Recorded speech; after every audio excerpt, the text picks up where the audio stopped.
Hello po sa inyong lahat. Magandang araw po. Sana po ay nasa maayos kayong kalagayan dahil may bagyo tayo at malakas ang hangin. At ito nga ang resulta, ang ating mga pananim ay talagang pinadapa ng hangin, no? Kaya nagre-repair tayo para mapakinabangan pa.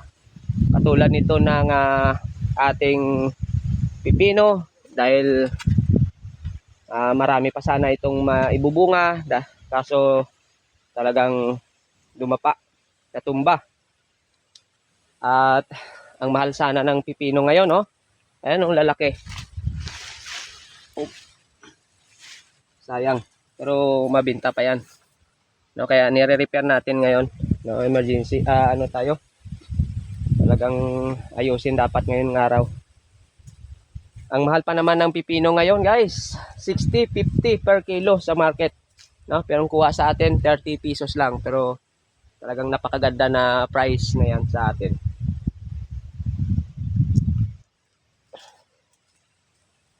At ang ating upo nga ay nadali din. Talagang yon ang anin din natin. I-repair din natin yung upo natin. Ayan. Ang lakas pa rin ng hangin. Sana okay tayo lahat dyan, no? Ingatan tayo ng ating Panginoon.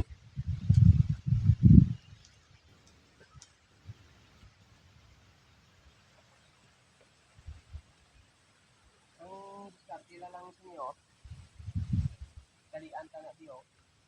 At ito, tapos sabi ka na lang yun.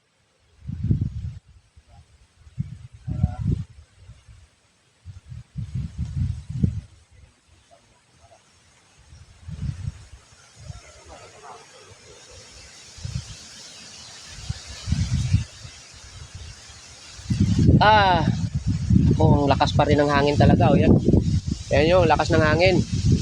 Sana okay tayong lahat dyan. Ayan po. Talagang na ano ng hangin tong ano natin. Kaya nilagyan natin yan ng panibagong poste.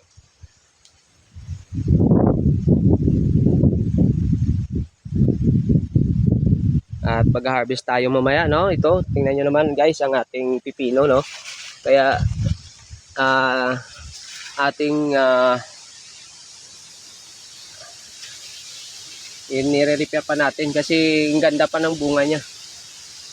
Oh, yun mo, lalaki. Maganda. Ayan, time to harvest na nga ito. Kaso busy pa tayo, ipapatayo natin muna lahat. Oh, tumba, hindi gano'n, tumbang naman bigapong ulit. Oh, wow, sayang. Ayan, oh, sayang. Sana umano pa yung makarecover pa, no?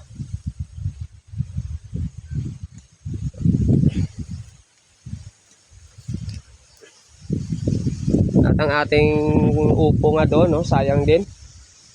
Napakahirap mag-harvest na tuloy dahil gapang na kami sa pag-harvest. Kasi dumapa at i-repair din namin yon, pero hindi na, mahirapan na kami mag-harvest doon kasi mababa na talaga. Yun ako. Bugto.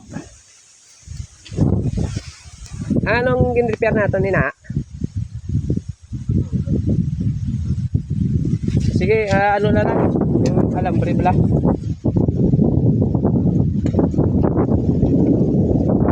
Sige po, salamat po. Tayo po ay magtatrabaho na. At update lang po tayo dito ngayon sa anong araw ngayon, October 25, no? Malakas pa rin ang hangin sa amin. Sabi pa layo na sana, baka bukas maging okay na tayo. Salamat po sa inyo. Naway ingatan tayo ng ating Panginoon.